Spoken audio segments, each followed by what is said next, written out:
Assalamualaikum warahmatullahi wabarakatuh. Halo teman-teman semua, apa kabarnya kalian hari ini? Pasti dalam keadaan baik kan? Kembali lagi bersama saya, Eka Aditya Agustina. Pada kesempatan kali ini, saya akan membahas tentang dasar-dasar penyelenggaraan PAUD non-formal.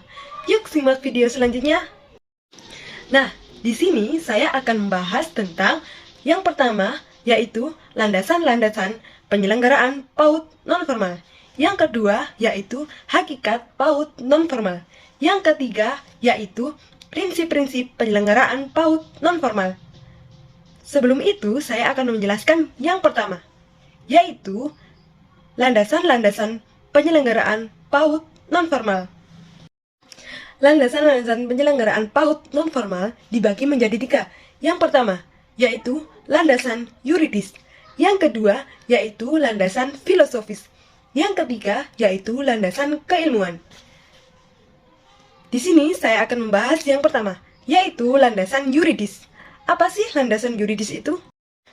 Dalam pendidikan anak usia dini, landasan yuridis merupakan bagian dari pencapaian tujuan pendidikan nasional yang telah diatur dalam Undang-Undang Republik Indonesia.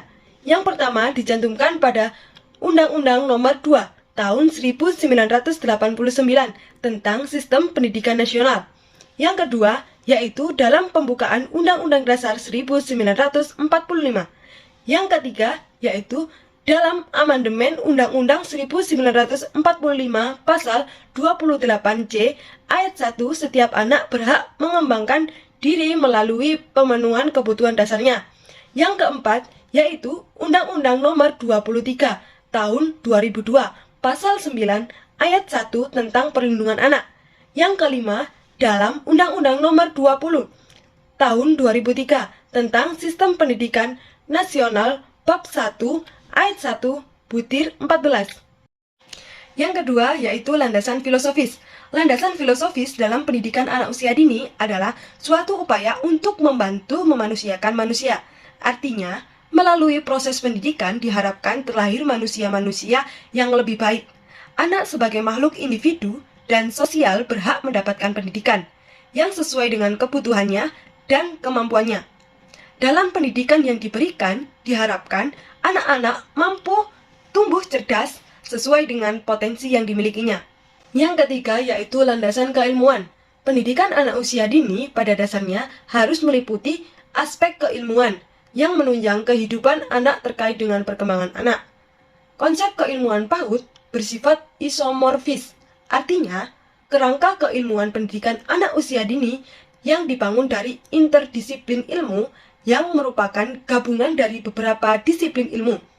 Dalam mengembangkan potensi belajar anak, maka harus memperhatikan aspek-aspek perkembangan anak yang akan dikembangkan sesuai dengan disiplin ilmu, yang saling berhubungan dan terintegrasi sehingga diharapkan anak dapat menguasai beberapa kemampuan berdasarkan potensi yang ada dalam dirinya.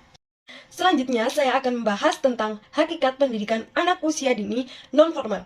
Dalam Undang-Undang Nomor 20 Tahun 2003 tentang Pendidikan Nasional, menjelaskan bahwa pendidikan anak usia dini adalah upaya pembinaan yang ditujukan kepada anak yang sejak lahir sampai dengan usia 6 tahun.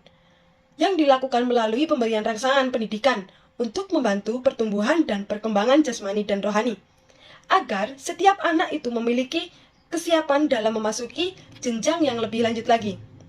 Pendidikan anak usia dini menjadi penting. Karena apa?